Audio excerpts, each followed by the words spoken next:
Coucou tout le monde, salut les gens, j'espère que vous allez bien. Moi ça va. Moi ça va. Sauf que on sait pas trop quoi dire en ce moment. Alors si, il y a plein de sujets, mais j'ai pas trop envie de parler de sujets et d'autres. Franchement, c'est catastrophique.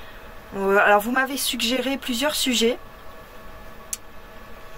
Donc je vais en piocher un, même si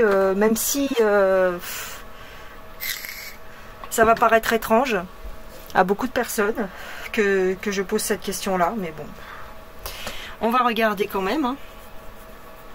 Je vais certainement me prendre les foudres, mais je m'en fous, tant pis. Quel jeu je vais prendre? Donc ça va être marqué dans le titre, hein, je pense. Donc Jean-Jacques Goldman, tiens, le sacro-saint Jean-Jacques Goldman, que moi-même j'adore, hein. Enfin que j'aime beaucoup ses chansons, il n'y a pas de problème. Est-ce qu'il fait partie de la clique des méchants? Eh oui. Parce qu'il y a une vidéo qui tourne, figurez-vous, où il y a un monsieur qui témoigne. Je l'ai vu cette vidéo avant que les abonnés vous m'en parliez. J'avais vu cette vidéo tourner sur TikTok d'un monsieur qui témoigne. Alors on ne sait pas c'est qui, hein, ce monsieur, mais il dit que partout où Jean-Jacques Goldman séjourne, prend un hôtel ou peu importe, passe des vacances, il y a des jeunes enfants qui disparaissent, des jeunes filles assez jeunes, tu vois, 12 ans, 13 ans, et plus jeunes même, et qu'il serait, qui ferait partie d'une loge très très élevée dans les frères Latruelle, 33e degré, et plus, et que ce serait même plus que ça, qu'il serait lui-même grand mage. Voilà ce qui se pose comme question actuellement. Et comme j'ai pas envie de parler de politique, parce que ça me gave, eh bien je m'étais dit pourquoi pas regarder ça. Je n'en sais rien moi-même, on raconte beaucoup de choses sur beaucoup de gens, et le truc aussi c'est que, comme je vous l'ai déjà dit plusieurs fois, on n'atteint pas un tel niveau de notoriété sans sacrifice. Voilà. Sans sacrifice ou autre. Voilà. Au sens propre comme au figuré. Donc, écoutez, on peut regarder, ça mange pas de pain. Pour les fans de Jean-Jacques Goldman, ne venez pas m'insulter, s'il vous plaît. De toute façon, je vous bannirai, hein, tous ceux qui me manquent de respect ou qui remettent en question ce que je fais. Vous n'avez rien à faire là. Et oui, c'est comme ça. Vous pouvez avoir des doutes sur ce que je vous dis, il n'y a pas de problème. Ça reste de la voyance. Mais je n'accepte pas qu'on me manque de respect et qu'on vienne sans arrêt me dire que je suis qu'une moins que rien, que je sais rien foutre et que je sais pas tirer les cartes. Vous n'êtes pas tarologue vous-même, la plupart du temps. On ne vous connaît pas, vous n'affichez pas votre visage, donc vous n'avez rien à dire. Voilà, tout simplement. Et oui, ça vous semble bizarre que je dise ça, mais au bout de 6 ans, je peux vous dire que j'en ai vu des énergumènes, pour parler poliment. Et c'est vrai que quand on fait des vidéos, on s'en prend malgré tout plein la gueule. Souvent parce que ce qu'on dit ne plaît pas, en fait. Quand ça remet en question vos croyances ou on va dire votre... oui, c'est des croyances et la fanatitude aussi. Vous voyez, quand par exemple on remet en question Donald Trump, par exemple, au début, quand je l'ai dit, il y a 2-3 ans, j'ai eu pas mal de détracteurs, et voire pire, voilà, de gens qui sont venus par mail me dire que j'avais rien compris et que j'y connaissais rien, hein. Et puis ils me remettent encore et encore et encore le narratif des QAnon. Donc bon, à force j'en ai plus rien à faire, mais bon. Donc là, comme je sais que cette personne-là est très très appréciée, parce que c'est vrai, c'est quelqu'un qui n'a jamais fait parler de lui à mal, en tout cas officiellement, dans les médias. C'est quelqu'un qui a une bonne réputation, voilà. Mais il ne faut pas oublier quand même que son frère, à l'époque, avait fait de la prison.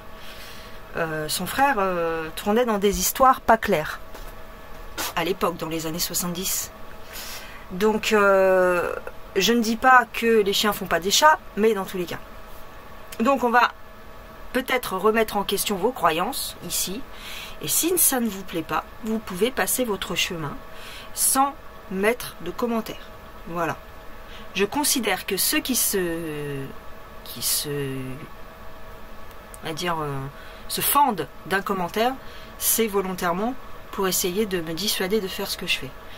Et donc, je ne fais pas attention à vous, je vous bannis tout simplement. Alors, moi, ce qu'il faut savoir, c'est que je ne donne pas de deuxième chance. Jamais. Tu dis un truc qui me plaît pas, t'es banni direct. Je commence pas à vouloir discuter ou quoi. J'ai fait ça par le passé, sur mes premières chaînes, parce que j'en suis à ma 5e quand même. Sur les premières chaînes que j'ai montées, je voulais discuter avec les gens, puis j'ai très vite compris que le but n'était pas la discussion, le but était de casser. Donc maintenant, je me prends plus la tête. Celui qui commence à me faire chier, je le bannis. Voilà, c'est clair, c'est net et c'est précis. Alors, j'ai pris ce tarot-là, ça fait une éternité que je ne l'ai pas utilisé. Celui-ci, de un petit tarot. Alors, Jean-Jacques Goldman, qu'est-ce que vous pouvez nous dire sur ce personnage ? On va voir s'il y a des choses qui sortent ici.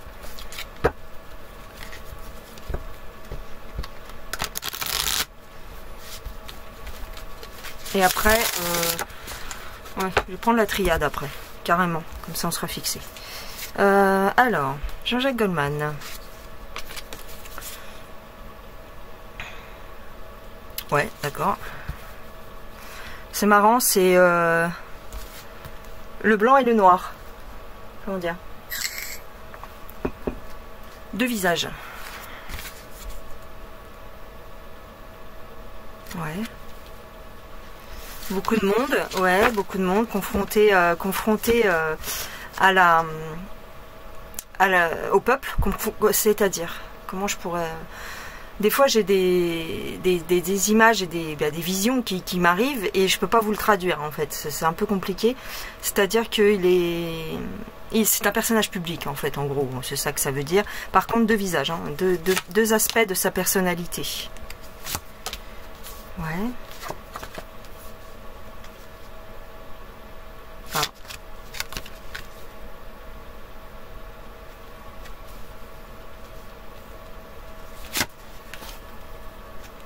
Ouais.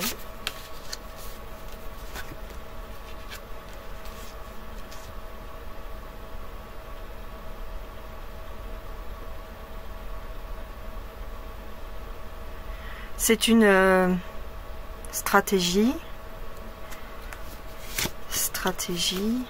Ouais, deux. Il y en a deux. Il a un frère jumeau ou quoi? Bon, c'est vrai que son frère était plus âgé.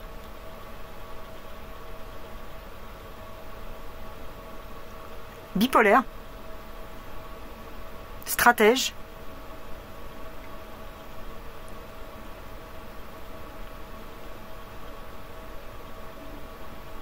Ça peut être une stratégie tout simplement pour avoir du succès. Hein, c'est pas la... Comment a-t-il obtenu autant de succès? Pourquoi j'ai toujours cet aspect de dualité?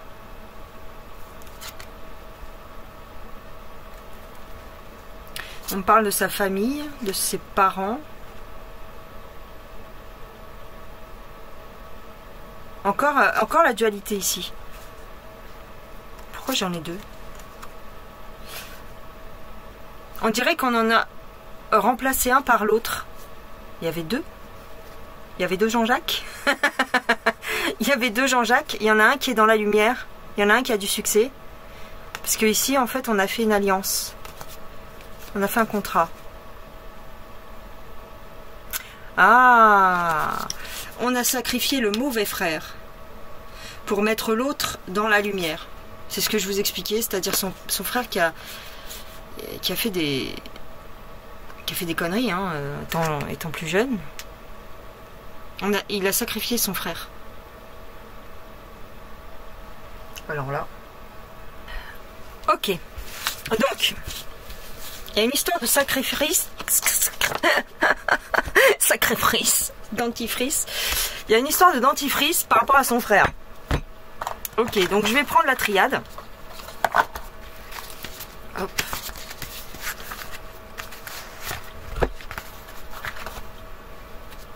C'est marrant ça, ouais. Ok. Alors, est-ce que ce que dit cette personne là sur les réseaux, est-ce que c'est vrai? Est-ce qu'il serait maître d'une grande loge?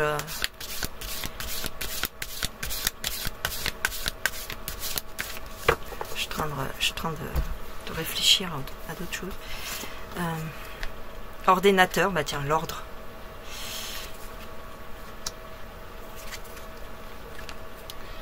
Oui. Est-ce qu'il serait maître d'une grande loge? Il est beaucoup protégé, hein? Il est beaucoup protégé par des entités dans l'au-delà. Il a fait appel à des entités. Il a fait appel à des entités pour le protéger. Souvent, c'est le cas. Hein. Les gens qui sont dans la lumière, qui sont dans les médias, qui ont des métiers comme ça très populaires et très qui s'affichent, hein, ont des protections spirituelles très fortes.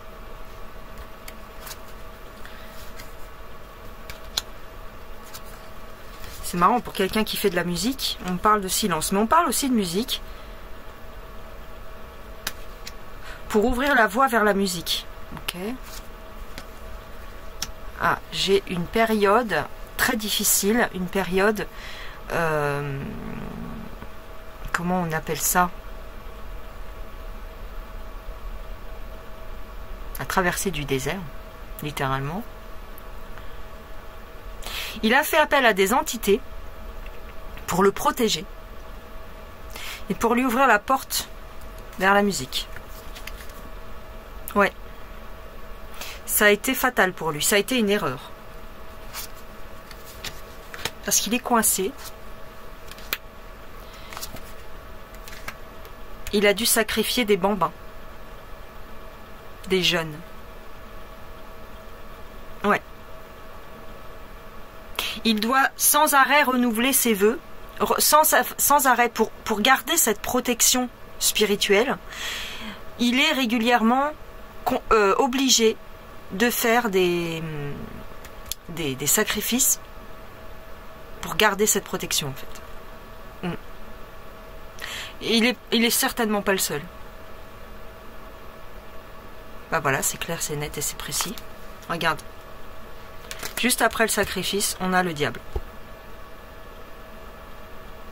Voilà le genre d'entité qui le protège. Donc si tu veux, à la base, bah, c'est comme chacun d'entre nous. À la base, la personne, elle est correcte entre guillemets. Mais, voyant que ça ne marche pas, sa musique, au départ, parce qu'on lui a mis... C'est pas qu'on lui a mis beaucoup de bâtons dans les roues, c'est que... tout le monde considérait qu'il chantait mal, tout simplement. C'est pas quelqu'un... D'ailleurs, il le dit lui-même, hein, j'ai un album de lui où il l'explique dans le... Vous savez, vous avez un petit livret à l'intérieur. Et il explique sa carrière, comment il a démarré. Et en fait, il y avait des articles de journaux et tout qui disaient que c'était nul, quoi, ce qu'il faisait. Qu'il chantait mal, qu'il n'avait pas de voix, que... Et du jour au lendemain, il a explosé parce qu'il a fait un pacte de sang. C'est tout. Et je mettrai ma main au feu parce que je suis persuadée que la plupart des gens qui ont vraiment une grosse carrière, hein, je ne vous parle pas peut-être des petits acteurs, des petits comédiens qui jouent au théâtre par exemple, ou qui font peut-être des téléfilms rapidement, tu vois, mais les grosses stars qui sont en haut de l'affiche, qui vendent des millions d'albums, ceux-là, à 99,99%, vous pouvez être sûr qu'ils ont fait un pacte de sang. C'est d'ailleurs pour ça, parce que vous avez été plusieurs à me demander aussi de faire une vidéo sur Johnny Hallyday. J'ai pas trop envie, quoi. Je ne le fais pas, parce que je sais très bien ce que je vais y trouver. Et tous les fanzouz, ils vont me tomber dessus. Voilà, parce que ça remet en question plein de choses pour des personnes qui ne croient pas à ça et qui veulent pas voir autre chose que leur certitude. Je sais pas comment dire. Quand tu es fan de quelqu'un, tu veux pas qu'on te dise que en vérité il n'est pas très très clair. C'est comme Angelina Jolie par exemple. Moi j'ai vu des choses horribles hein, la concernant. C'est tout. C'est des gens qui baignent là-dedans. Parce que pour avoir, encore une fois, c'est des stars mondiales. Jean-Jacques Goldman, je ne sais pas s'il est très connu aux États-Unis ou en Chine. En Chine, je pense que oui. Au Japon aussi. Mais vous voyez, des stars mondiales comme ça. Ne vous leurrez pas, en fait. Ne vous leurrez pas. C'est comme le club des 31. Je sais plus, il y a un truc là, le club des 31, c'est ça? Le club des 27, excusez-moi. C'est pas 31, c'est 27. Le club des 27, toutes ces stars montantes du rock qui sont décédées à 27 ans.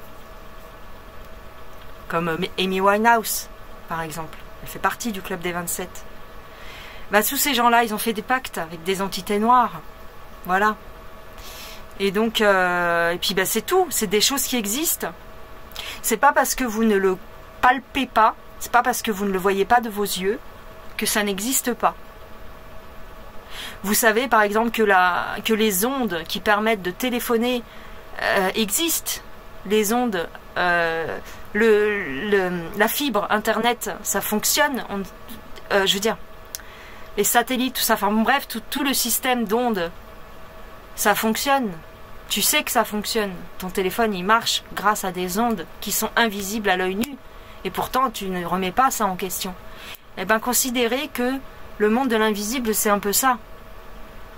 C'est des choses qu'on ne peut pas voir de nos yeux, mais des entités sont là, elles sont bien présentes, elles sont autour de nous, dans une autre dimension, ce qui fait qu'on ne les voit pas, ou pas tout le temps. Mais si on fait appel, et si on fait des rituels qui permettent d'appeler certaines entités, c'est pas pour rien. Ces gens-là, ne vous y trompez pas, sont des initiés. Ça fait partie de leur croyance. Et comme ils adhèrent à un certain club, ils s'entourent de personnes qui pensent comme eux et qui les guident dans les cercles de pouvoir et de puissance. Voyez ? Je sais pas comment vous expliquer. Ils s'entourent des mêmes personnes qu'eux. Donc après, c'est ces mêmes personnes qui vont à des soirées, qui font des alliances, qui rencontrent des gens puissants, rentrent dans les réseaux et sont adoubés et donc montent. Et ce qui est arrivé à Jean-Jacques Goldman, certainement, c'est un adoubement jusqu'à en devenir lui-même un grand mage. Voilà. Ce qui lui permet maintenant d'avoir une protection jusqu'à son trépas. Il sera protégé par les cercles influents et par les entités aussi auxquelles il fait appel. Pour moi là, c'est visible, c'est clair et je n'ai plus de doute. Voilà les gens, c'était court, c'était clair, c'était rapide. Eh bien, bien voilà ce que je dirais. Faites attention à ce que vous désirez parce que vous pourrez bien l'obtenir. Voilà. C'est vrai, hein? C'est vrai, c'est vrai. Et après, une fois que tu es là-dedans, bah, tu es là-dedans. Et tu peux plus en sortir. C'est tout. Il y en a qui regrettent, il y en a qui se repentent. Comme l'autre, là, le chanteur américain, là, je sais plus comment il s'appelle. Non, pas 50 Cent. Celui qui était marié avec les Kardashians, là. Qui était marié avec la fille Kardashian. Et ben lui c'est pareil, maintenant il regrette, il sait plus, il dit des choses, il essaye de faire comprendre aux gens et tout, et puis bah là il s'est pris la tête aussi, il y a un truc qui est sorti, il s'est pris la tête avec sa belle-mère. Il a dit, bah la mère de Kim Kardashian, il lui a dit ouais c'est à cause de vous que j'en suis arrivé là, c'est je sais plus, j'ai vu vite fait la vidéo, mais on le voit qui s'engueule avec la belle-mère, et en fait c'est des gens qui te poussent à faire des choses en fait. Si tu veux rester dans le cercle, si tu veux avoir du succès, si tu veux obtenir telle ou telle chose, il te pousse jusqu'à ce que tu passes de l'autre côté. Lui, il a sacrifié sa mère, par exemple. Comment qu'il s'appelle, celui que je viens de te dire. Celui qui a épousé Kim Kardashian. Il a sacrifié sa maman, carrément, pour obtenir le succès. Il a regretté par la suite. Mais qu'est-ce que tu veux ? C'est trop tard. Parce qu'une fois que tu as mis le pied dedans, c'est fini. Ils te tiennent. Voilà. Voilà les gens. Eh bien, j'en ai terminé. Dites-moi ce que vous en pensez. Je vous fais des gros bisous. Ne prenez pas personnellement ce que j'ai dit en début de vidéo. Ça s'adresse vraiment aux gens qui viennent parasiter la chaîne. Alors, j'en ai pas énormément parce que je vous dis, je les bannis direct. Donc si vous les voyez, vous pouvez les signaler. Vous pouvez le faire vous-même, hein, si vous voyez qu'il y a des gens qui manquent de respect ou qui sont un peu lourds et un peu bizarres dans les commentaires. Vous pouvez les signaler, vous pouvez vous-même. Voilà. Allez, je vous embrasse. Je vous dis à plus tard et puis bah, c'est tout. Allez, bye bye, gros bisous.